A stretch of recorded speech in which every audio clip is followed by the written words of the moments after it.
नमस्कार दोस्तों, stock movers में आपका स्वागत है। दोस्तों, आप हमारे चैनल पे नए हैं तो हमारे चैनल को सब्सक्राइब एंड बेल आइकन को हिट जरूर कर लें। आज हम बात करेंगे अक्कुम के बारे में, जो कि अक्कुम फार्मास्यूटिकल के बारे में बात करें। जस्ट एक कंपनी अभी अभी आई हुई है। हालांकि इस कंपनी के क्वार्टर 2 के रिजल्ट देखने को मिले। क्वार्टर 2 के रिजल्ट मतलब कि मार्केट को इतने अच्छे नहीं लगे, लेकिन हाँ, कंपनी के रिजल्ट इतने भी खराब नहीं थे। तो देखिए दोस्तों, कुछ लोग कहेंगे कंपनी के रिजल्ट इतने भी खराब नहीं थे तो गिरावट क्यों हुई। देखिए, गिरावट के पीछे का जो भी है हम उसको आगे कवर करेंगे, लेकिन सबसे पहले इस स्टॉक में लोअर सर्किट क्यों लग गया। देखिए, लोअर सर्किट मतलब क्या है, अगर किसी स्टॉक की कंपनी के रिजल्ट एकदम ख़राब रहते हैं तो उसमें क्या है कि मतलब अचानक से मतलब क्या है कि खुलते ही मार्केट लोअर सर्किट लग जाता है, स्टॉक में गिरावट देखने को। लेकिन इस स्टॉक में ऐसा नहीं हुआ। इस स्टॉक में 2.5-3% की गिरावट देखने के बाद फिर अचानक से मतलब 2:30-3 बजे के बाद लोअर सर्किट लगा। ये सबसे इंपॉर्टेंट चीज़ है। तो इस चीज़ को मैं आज कवर करूँगा। हालांकि बहुत सारे इन्वेस्टर हो सकता है कि इस कंपनी में जो है कि आईपीओ के थ्रू उनको मिला हो, आईपीओ के बाद बाई किया हो, तो अभी उनको क्या करना चाहिए, जिससे रिलेटेड मैं आगे डिस्कस करूँगा। हम आगे अक्कुम ड्रग्स फार्मास्यूटिकल के ऊपर, जैसा कि आप देख सकते हैं, सबसे पहले अगर मैं इस कंपनी की बात करूँ तो लगभग 10% कंपनी, मतलब लगभग क्या दोस्तों, लोअर सर्किट ही आप इसको कर सकते हैं। जैसा कि हमने आपसे क्या बताया, कंपनी के अगर रिजल्ट की बात करते हैं, रिजल्ट कंपनी खराब नहीं थे, जिसके कारण स्टॉक गैप अप ही, मतलब गैप डाउन ओपन होती है कंपनी। और देख सकते हैं कितना नहीं कुछ एक, जितना भी गिरावट होना दोस्तों, लगभग आप कह सकते हैं कि वही 4 से 5% जो भी है, और 4 से 5% के आसपास स्टॉक में गिरावट देखने को मिली। उसके बाद आप देख सकते हैं कि जैसे जैसे मतलब कि स्टॉक में गिरावट होते चला गया और आखिरी क्षण में, मतलब कि आखिरी क्षण नहीं, 2:30 बजे के आसपास इस स्टॉक में सीधा लोअर सर्किट लग गया। ये आप देख सकते हैं कि उसके बाद कोई नहीं बायर और ना ही कोई सेलर, मतलब देखा है तो सेलर मिल गए और बायर नहीं। 11,000 करोड़ की कंपनी देखने को मिलती है। जस्ट ये कंपनी अभी भी मार्केट में आई हुई है। उस हिसाब से अगर कंपनी के रिजल्ट को देखेंगे दोस्तों, तो कंपनी 10% डाउन हो गई। यहाँ पे कंपनी का रिजल्ट कैसा है, रिजल्ट भी खराब नहीं। कंसोलिडेटेड नेट प्रॉफिट राइज लगभग 105% जंप देखने को मिला है, बढ़ोतरी देखने को मिली। तो कंपनी के रिजल्ट खराब कहाँ हुए।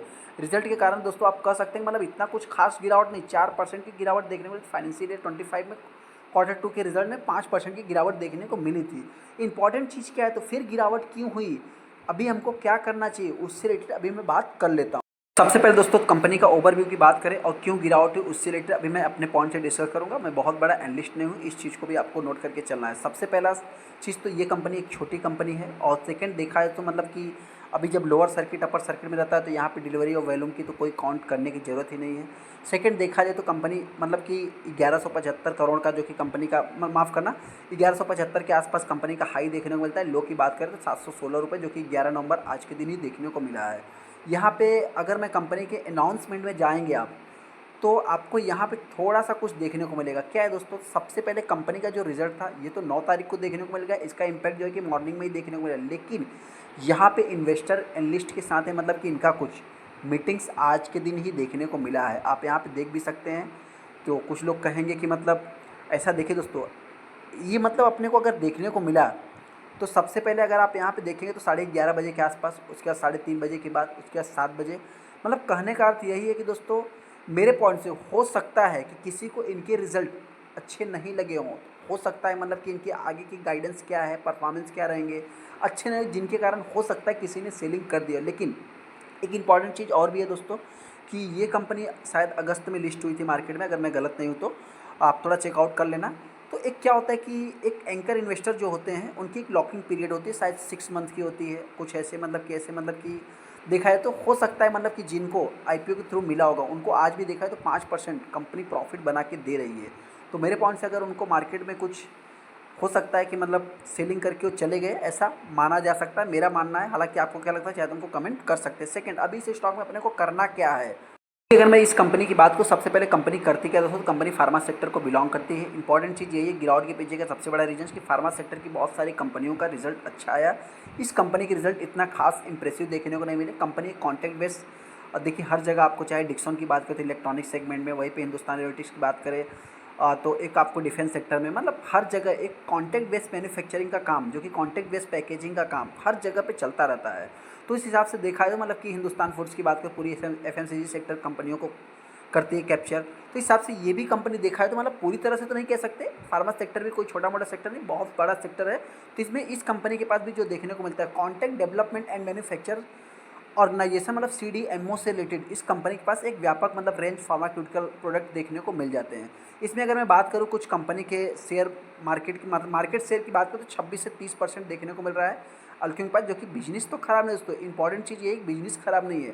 जेनेरिक एपीआई में भी कंपनी का बिजनेस है। यहाँ पे अगर देखा जाए तो कुछ प्रोडक्ट भी इनके हैं जो कि 4100 46, जो कि अक्यूम ड्रग्स की अगर मैं बात करूँ मैन्युफैक्चर कंपनी करती है। क्लाइंट्स बेस की अगर मैं बात करें तो इनके क्लाइंट्स बेस भी अच्छे हैं दोस्तों। आप देख सिप्ला, डाबर लेबोरेटरी, बहुत सारा मतलब कि क्लाइंट्स भी इनके ख़राब नहीं है। इस चीज़ को आपको नोट करके चलना कि 94% रेवेन्यू जो कंपनी के पास आता है इन्हीं से देखने को मिलता है।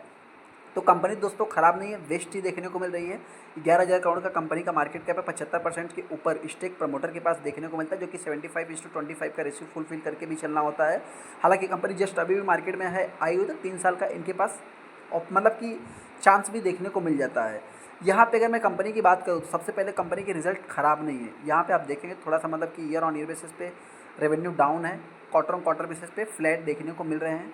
वहीं पे कंपनी का जो मतलब कि देखा है तो ईयर ऑन ईयर बेसिस पे इनके और जो नेट प्रॉफिट है दोस्तों, इसका इम्पैक्ट कुछ नहीं। अब सबसे पहले तो इन्वेस्टर क्या देखते हैं कि आपकी सेल्स कैसी है।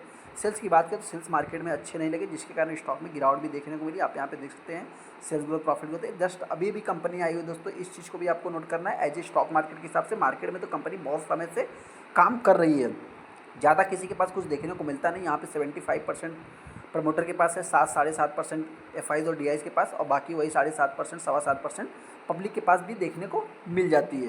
जो भी इन्वेस्टर इस स्टॉक को बाई करना चाहता है, मेरी तरफ से कोई भी रिकमेंडेशन नहीं है, लेकिन हाँ स्टॉक में जिस टाइप की लोअर सर्किट देखने को मिल रही है, थोड़ा सा आप मतलब कि एक अस्थिर हो जाने दीजिए, फिर जो है कि इस स्टॉक के ऊपर कंसंट्रेट करना। हालांकि कंपनी में जिन्होंने भी इस स्टॉक को टॉप पे बाई किया है, आईपीओ से बाई किया, सोच रहे हैं फंस गए, लोअर सर्किट लग गया, तो हम उनसे इतना ही कहना चाहते हैं कि आप चाहे तो इसको होल्ड करें, कंपनी ख़राब नहीं है। इससे रिलेटेड मैं अभी नेक्स्ट टाइम भी वीडियो बनाऊंगा। थोड़ा सा कंपनी के ऊपर मैं इसको अपनी वॉच लिस्ट में रखता हूँ, कंपनी कैसी है, परफॉर्मेंस क्या है, और भी कंपनी के बिजनेस क्या है दोस्तों, तो उसको मैं थोड़ा सा स्टडी करूँगा, फिर जाके मतलब कि डिटेल्स वीडियो बनाऊंगा। हालांकि अगर मैं ओवरव्यू की बात करूँ तो कोई भी पैनिक में आने की जरूरत नहीं है, आपको सेल करने की जरूरत नहीं है। आप चाहे तो होल्ड कर सकते हैं। हाँ गिरावट होती है तो कंपनी हो सकता है 500 रुपये तक भी आ सकती है। एग्जाम्पल क्या है दोस्तों कि अगर मैं ग्लेनमार्क फार्मास्यूटिकल की बात करूँ तो एग्जाम्पल वो सबसे बड़ा है कि वो भी कंपनी सेम टाइप का बिजनेस करती है, और देखा है तो अभी एक अच्छा खासा परफॉर्मेंस दिखा रही थी। इन सब चीज़ों को नोट करके फिर चाहे तो आप डिसीजन ले सकते हैं। आने वाले समय ये कंपनी 1000 के ऊपर ही ट्रेड करने वाली है, जैसा कि मेरा मानना है। आपको क्या लगता है, चाहे तो वो कमेंट कर सकते हैं। चलिए तो बड़ी अच्छा वीडियो को लाइक कर दे, चैनल को सब्सक्राइब कर दे। थैंक यू दोस्तों।